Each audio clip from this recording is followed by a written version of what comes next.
الحمد لله نحمده ونستعينه ونستغفره ونؤمن به ونتوكل عليه ونعوذ بالله من شرور أنفسنا ومن سيئات أعمالنا من يهده الله فلا مضل له ومن يضلله فلا هادي له ونشهد أن لا إله إلا الله وحده لا شريك له ونشهد أن سيدنا وشفيعنا ومولانا محمدا عبده ورسوله أما بعد فقد قال الله تبارك وتعالى في كلامه المجيد والفرقان الحميد أعوذ بالله من الشيطان الرجيم بسم الله الرحمن الرحيم محمد رسول الله والذين معه أشداء على الكفار رحماء بينهم تراهم ركعا سجدا يبتغون فضلا من الله ورضوانا سيماهم في وجوههم من أثر السجود ذلك مثلهم في التوراة ومثلهم في الإنجيل وقال تعالى في شان حبيبه مخبرا وآمرا إن الله وملائكته يصلون على النبي يا أيها الذين آمنوا صلوا عليه وسلموا تسليما اللهم صل على سيدنا ومولانا محمد وعلى آل سيدنا ومولانا محمد وبارك وسلم الصلاة والسلام عليك يا رسول الله وعلى آلك وأصحابك يا حبيب الله الصلاة والسلام عليك يا شفيع المذنبين وعلى آلك وأصحابك يا رحمة للعالمين سامعین محترم، حضور علیہ الصلوۃ والسلام کے خلفائے راشدین کے حوالے سے ہماری گفتگو چل رہی ہے۔ ذوالحجہ میں آپ کو سیدنا عثمان غنی رضی اللہ تعالی عنہ کی زندگی کے حوالے سے کچھ بتاتا رہا ہوں۔ اب بھی ذوالحجہ ہی چل رہا ہے، لیکن آخری تاریخیں آ گئی ہیں، اور اس کے بعد پھر 2-3 دن کے بعد محرم الحرام کا مہینہ شروع ہو جائے گا۔ تو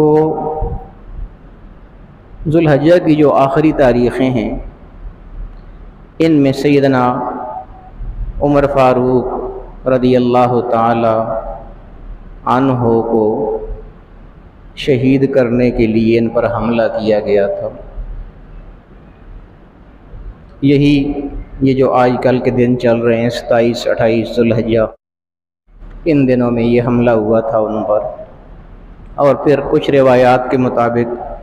1 محرم الحرام کو ان کی شہادت ہوئی تھی، سیدنا عمر فاروق رضی اللہ تعالی عنہ۔ اور یہ تو آپ جانتے ہیں کہ محرم اسلامی لحاظ سے سال کا پہلا مہینہ ہوتا ہے، محرم سے ہی اسلامی سال شروع ہوتا ہے۔ تو سال کا جو آغاز ہے، سال کی جو ابتدا ہے، اس میں ہی مسلمانوں کو 2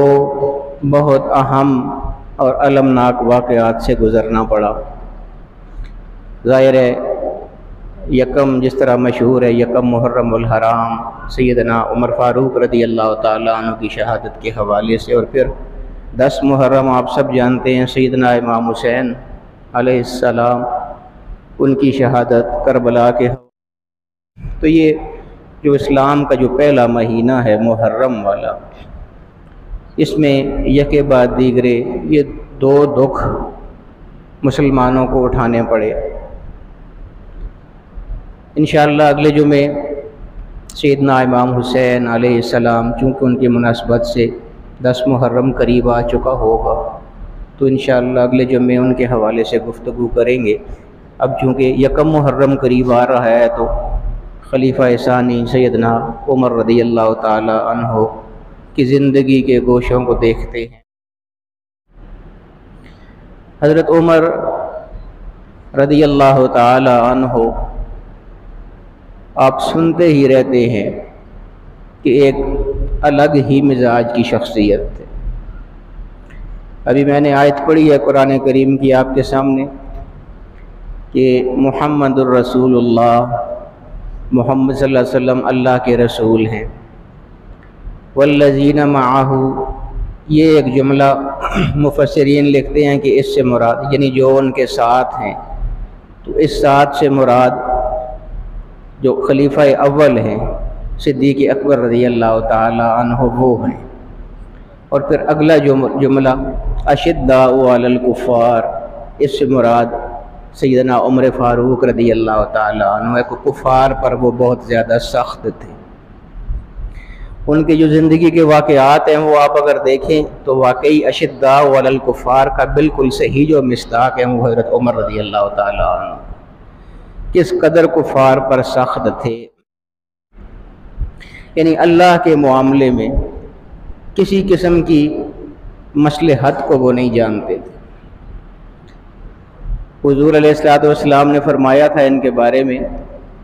کہ ان اللہ وضع الحق علی لسان عمر فہو ینطق بہ یا فہو ینطق بہ، کہ اللہ پاک نے حق جس چیز کا نام ہے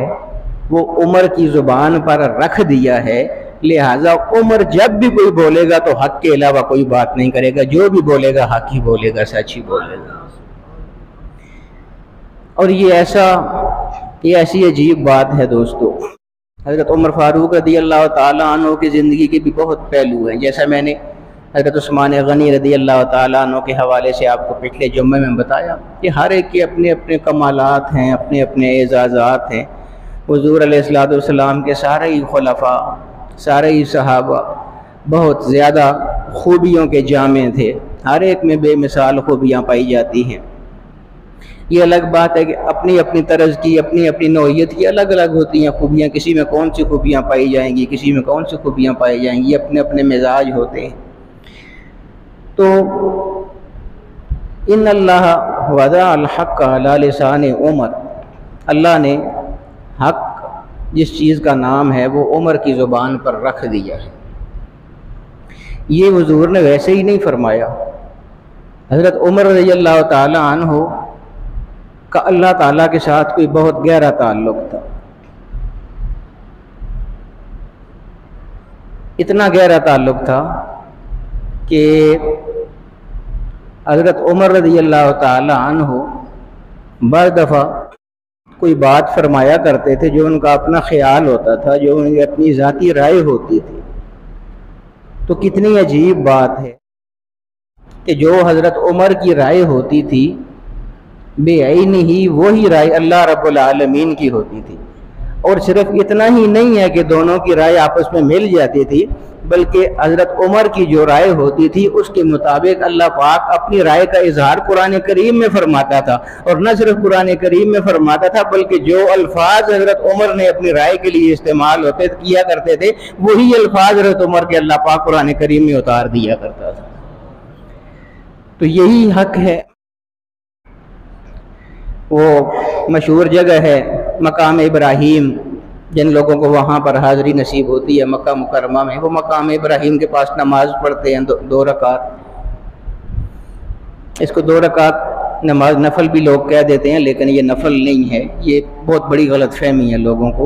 اکثر ہم 2 رکعت نماز نفل وہ ایک مقام ابراہیم والے کہتے ہیں، یہ نفل نہیں ہے، یہ واجب ہیں 2 نفل پڑھنے۔ تو 2 رکعت کہنا چاہیے، 2 نفل نہیں کہنے چاہیے۔ بہرحال 2 رکعت وہاں پر پڑھتے ہیں مقام ابراہیم کے پاس۔ اور کس طرح پڑھتے ہیں دیکھیے، اب ہم جب نماز پڑھتے ہیں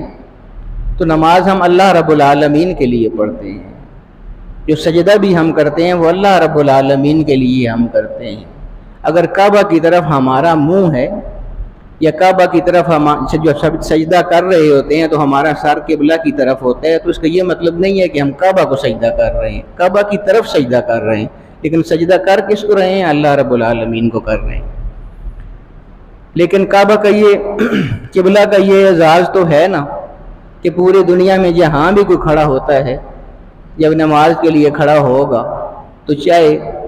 وہ قبلہ یا وہ کعبہ سامنے نظر آ رہا ہے یا نہیں نظر آ رہا ہے، نیت یہی کرے گا کہ منہ میرا طرف اس خانہ کعبہ شریف ہے جو وہاں پر مکہ میں ہے۔ اعزاز تو بہت بڑا ہے، یعنی ہر آدمی ہر جگہ سے اسی کی طرف منہ کر کے نماز پڑھے گا۔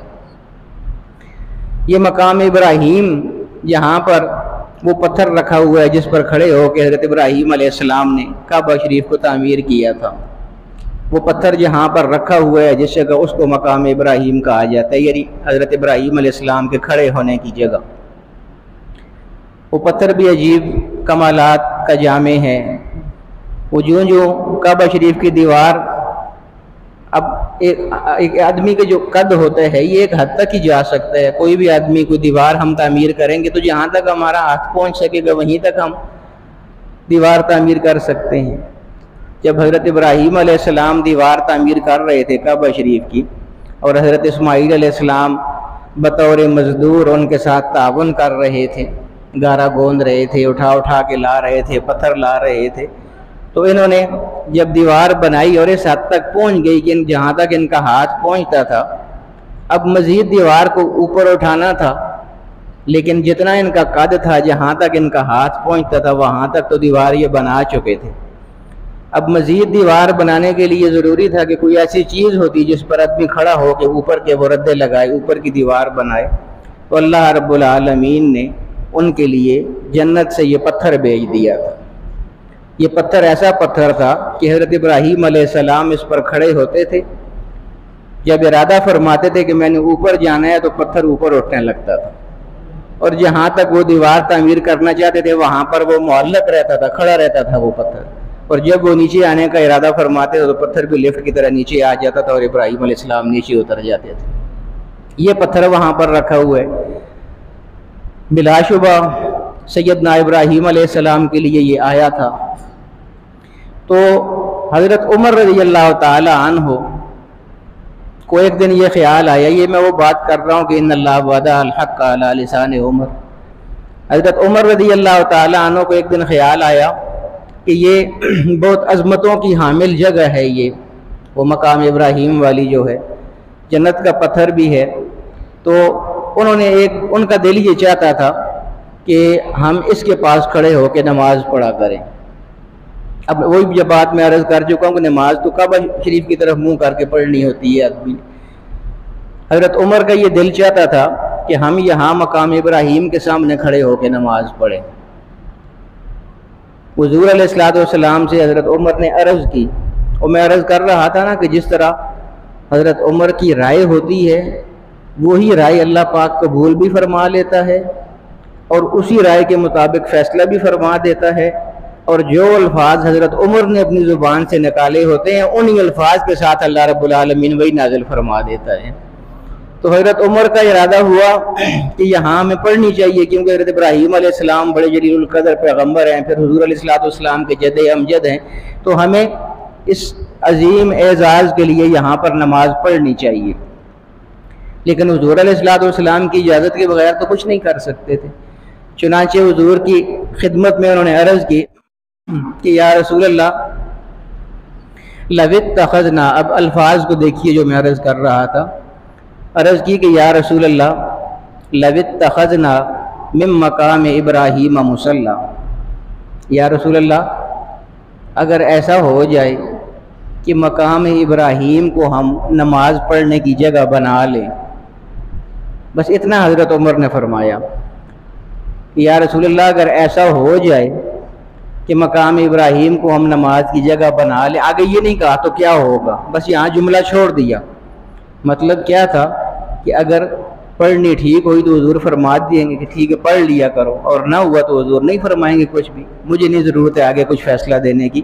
یہ بھی ادب دیکھیے نا، بس اتنا ہی فرمایا کہ یا رسول اللہ اگر ہم یہاں پر نماز پڑھ لیا کریں تو خاموش ہو گئی۔ حضور علیہ السلام خاموش رہے، جواب نہ دیا۔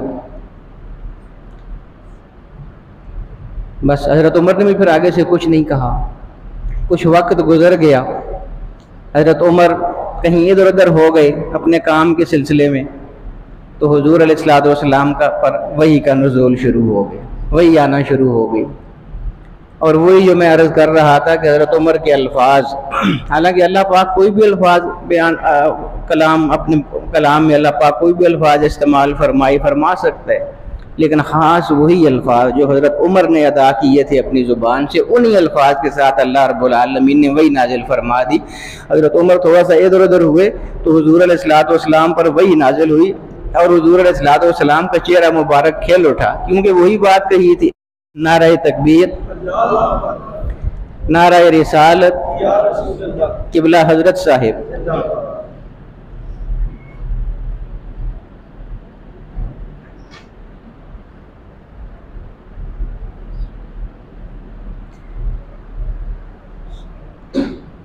تو حضور علیہ الصلوۃ والسلام پر جب وحی کا نزول شروع ہوا،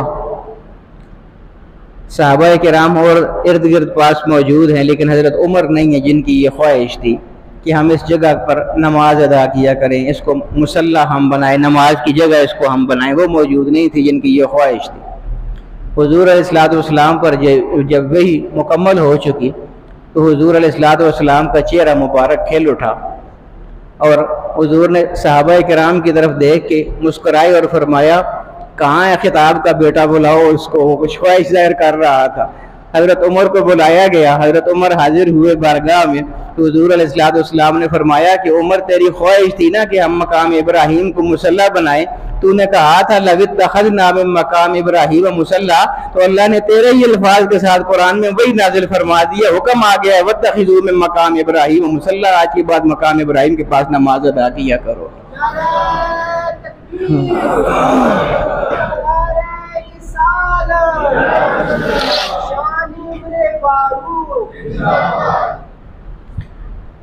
تو یہ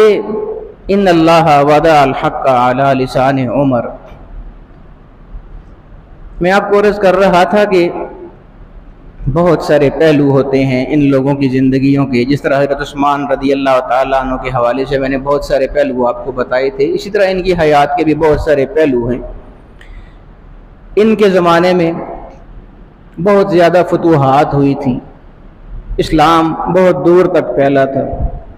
اور یہ بہت بڑے امیر المومنین تھے۔ امیر المومنین یاد رکھیے، امیر المومنین کا مطلب بادشاہ، یعنی آج کل جس طرح بادشاہ ہوتا ہے کسی ملک کا یا صدر ہوتا ہے، امیر المومنین اس معنی میں استعمال ہوتا ہے، تو گویا یہ صدر تھے اس وقت پوری مملکت اسلامیہ کے۔ لیکن اللہ پاک، میں پچھلی دفعہ بھی آپ کو بتا رہا تھا جمعے میں، کہ اللہ پاک جو اعزازات عطا فرماتا ہے وہ تو دل کی کیفیات کی بنا پر عطا فرماتا ہے۔ ان لوگوں کی قربانیاں، ان لوگوں کا اخلاص، خلوص نیت، یہ ساری چیزیں سامنے ہوتی ہیں، تب اللہ رب العالمین اعزازات بھی عطا فرماتا ہے۔ اب سوچ دیکھیے نا آپ، یعنی 22 لاکھ مربع میل کے حکمران ہیں، اتنی بڑی سلطنت، اتنی بڑی بادشاہت، لیکن ایک دفعہ یعنی لوگوں کو کیسی آزادی انہوں نے دی ہوئی تھی اور لوگوں کی کیسی تربیت کی ہوئی تھی۔ وہی بات ہے آج کل ہم دیکھ لیں، اپنے حکمران ہمارے سامنے ہیں، ہمارے حالات بھی سب کے سامنے ہیں۔ یہ آج مہنگائی کو آپ دیکھیں، یہ بجلی کے بلوں کو دیکھیں، یہ ہر آدمی پریشان ہے، ہر آدمی مشکل میں ہے۔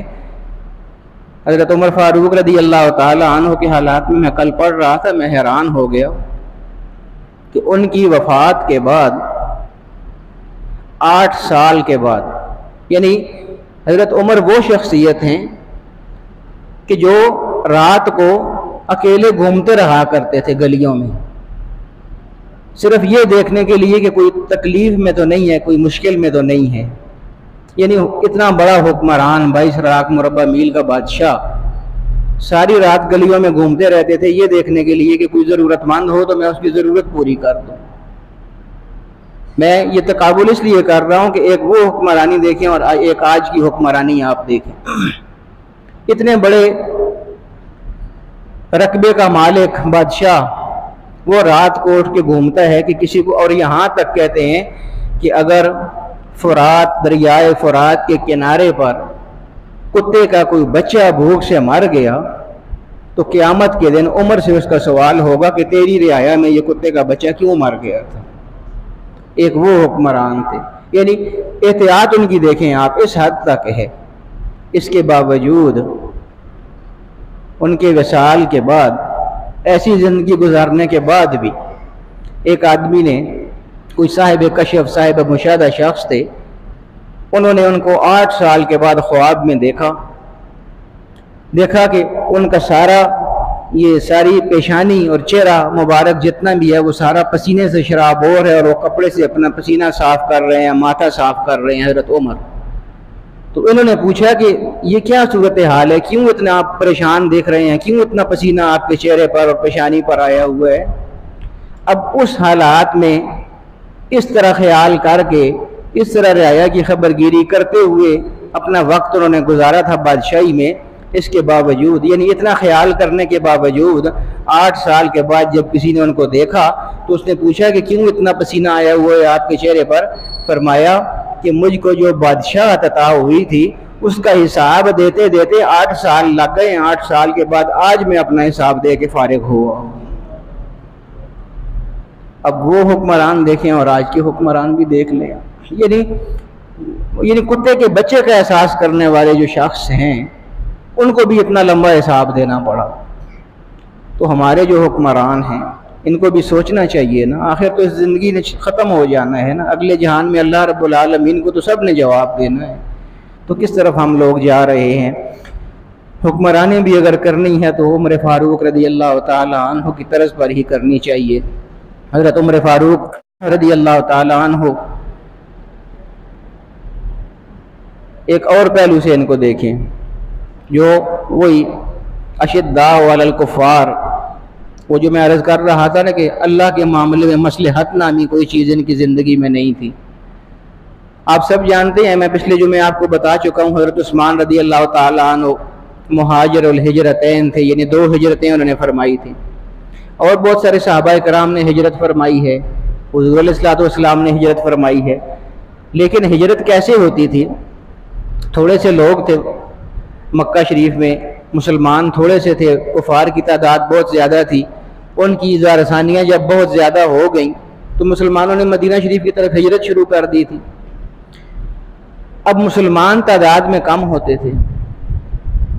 کفار کی تعداد مکہ میں بہت زیادہ تھی، اس لیے جو بھی آدمی ہجرت کرتا تھا اس کو یہ پتہ تھا کہ مشکل ہوگی ہجرت کرنے، کیونکہ کفار تعاقب کرتے تھے، راستے میں شہید کر دیتے تھے، مار دیتے تھے، زخمی کر دیتے تھے، لوٹ لیتے تھے، بہت سخت قسم کی راستوں میں ناکہ بندیاں ہوئی تھیں، کسی کو جانے نہیں دیتے تھے، ہجرت کرنے نہیں دیتے تھے، اور اس لیے پھر جو بھی جاتا تھا وہ بہت پوشیدہ طریقے سے جاتا تھا، چھپ چھپا کے جاتا تھا۔ یہ حضرت عمر میں عرض کر رہا ہوں نا کہ اپنا ہی مزاج ہے ان کا۔ انہوں نے جب ہجرت کرنا چاہی تو یہ واحد ایسے شخص ہیں کہ انہوں نے علانیہ ہجرت کی تھی، یعنی وہ میں عرض کر رہا تھا ڈر خوف نام کی کوئی چیز ان کے اندر تھی ہی نہیں بالکل۔ جہاں پر سب معاملہ فہمی کے ساتھ پوشیدہ انداز میں ہجرت کرتے تھے کہ کسی کو معلوم نہ ہو، اس انداز میں ہجرت کرتے تھے، چھپ چھپا کے جاتے تھے۔ حضرت عمر نے جب ہجرت کا ارادہ فرمایا تو چھپانا تو بہت دور کی بات ہے، خود کفار کو آگاہ کیا۔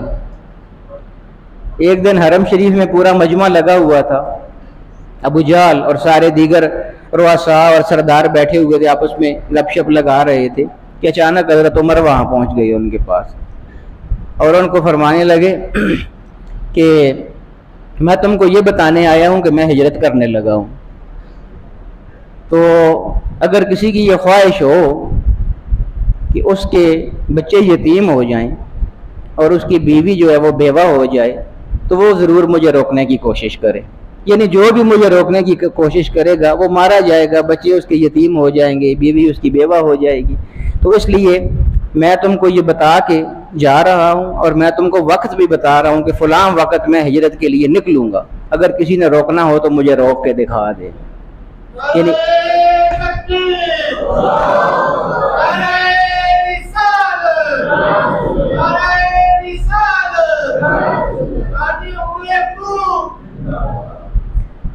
یہ اعلان کر کے وہاں سے اٹھے، وقت بھی ان کو بتا دیا، اور پھر اسی وقت جو وقت انہوں نے بتایا تھا اسی وقت انہوں نے اعلانیہ طور پر ہجرت کی، اور پورے مکہ میں کسی کو یہ جرأت نہیں تھی کہ ان کا راستہ روک سکتا۔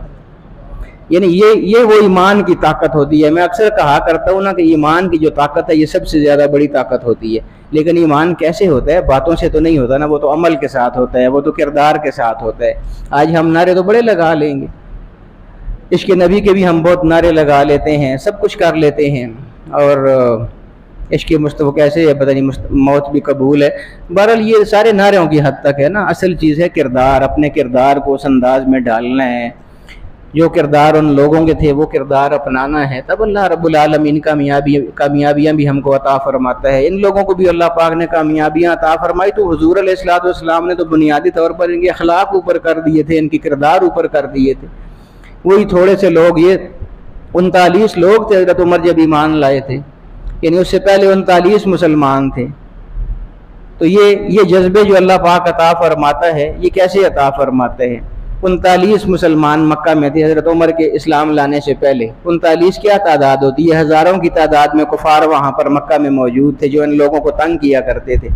تو یہ 39 لوگوں کی جماعت وہاں دار ارقم میں حضور علیہ السلام ان کو تعلیم فرمایا کرتے تھے، تبلیغ فرمایا کرتے تھے خفیہ طور پر، کسی کو معلوم نہیں ہوتا تھا کہ یہاں پر تعلیم ہو رہی ہے، اسلام کی تربیت ہو رہی ہے۔ تو یہ حضرت عمر رضی اللہ تعالی عنہ جب ایمان لائے تھے، اور ان کے ایمان کے بارے میں بھی 2 روایات ہیں، بلکہ ان روایات کو بھی چھوڑیے، سب سے بڑی بات یہ ہے کہ حضور علیہ السلام یہ چاہتے تھے کہ عمر ایمان لے آئے۔ اس لیے وہ طویل واقعہ ہے، جب اپنی ہمشیرہ کو انہوں نے مارا پیٹا تو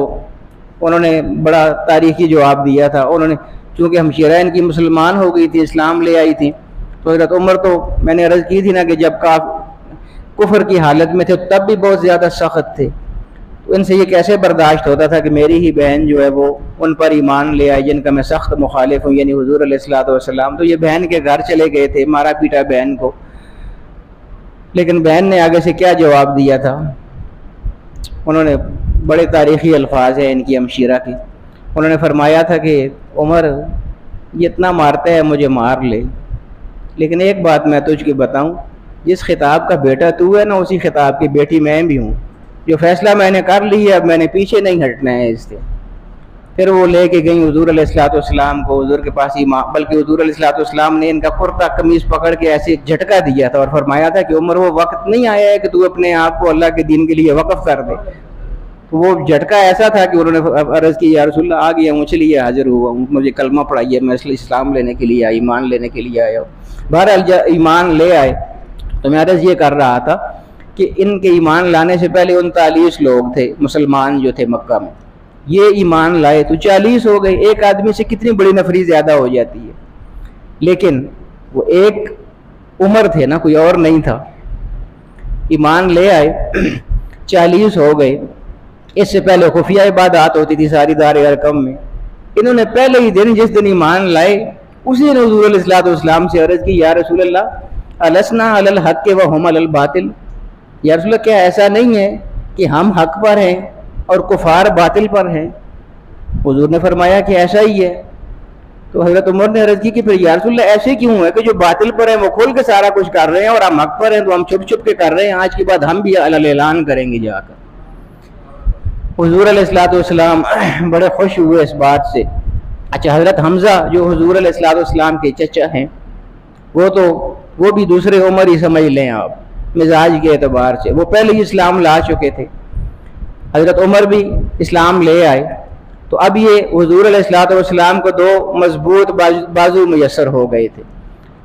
چنانچہ وہ پہلا دن تھا جب مسلمان ایک جلوس کی صورت میں حرم شریف کی طرف گئے، نعرہ تکبیر بلند کرتے ہوئے، اللہ اکبر کے نعرے لگاتے ہوئے۔ ایک طرف حضرت حمزہ چل رہے ہیں، ایک طرف حضرت عمر چل رہے ہیں، درمیان آگے حضور علیہ الصلوۃ والسلام چل رہے ہیں، پیچھے پورے صحابہ کرام کی جماعت چل رہی ہے، 40 لوگ ہیں۔ میں عرض کر رہا تھا کہ جب تک 39 تھے چھپ چھپ کے عبادتیں کرتے تھے، ایک آدمی آیا تو اعلان عبادتیں شروع ہو گئی، نعرہ تکبیر بلند ہو گئے پورے حرم میں، سارے کفار حیران ہو گئے جب یہ جلوس حرم میں داخل ہوا اللہ اکبر کے نعرے لگاتے ہوئے، سارے کفار حیران ہو گئے کہ ان کو آج کیا ہو گیا، یہ تو چھپ چھپ کے باتیں کرنے والے لوگ تھے، اتنا ان کو کہاں سے ولولہ مل گیا کہ آج جلوس نکال رہے ہیں اور اعلان نعرے لگا رہے ہیں اللہ اکبر کے۔ دیکھا ایک طرف حضرت حمزہ چل رہے ہیں، دوسری طرف حضرت عمر چل رہے ہیں، کفار نے کہا اب یہ عمر ان کے ساتھ آ گیا، اب یہ ہمارے ہاتھ سے نکل گئے ہیں، اب ان کا ہم کچھ نہیں بگاڑ سکتے۔ تو عجیب و غریب انداز کی یہ زندگی ہے، لیکن عرض وہی میں کر رہا تھا کہ یہ ساری چیزیں اپنے کردار کے لحاظ سے انہوں نے کی تھیں۔ ایک دنیا پر اپنا لوہا منوایا تھا تو اخلاق کے ساتھ منوایا تھا، کردار کے ساتھ منوایا تھا، ایسے ہی باتوں کے ساتھ، سوکھی باتوں کے ساتھ، سوکھے نعروں کے ساتھ یہ چیزیں نہیں ہوتی ہیں۔ اللہ رب العالمین ہمیں بھی اسی اخلاص کے ساتھ کام کرنے کی توفیق عطا فرمائے، اور اللہ رب العالمین اسلام کی جو صحیح چاشنی ہے اس کے مطابق ہمیں اس کو حاصل کرنے کی توفیق عطا فرمائے اور اسی کے مطابق زندگی گزارنے کی توفیق عطا فرمائے۔ وآخر دعوانا الحمدللہ رب العالمین۔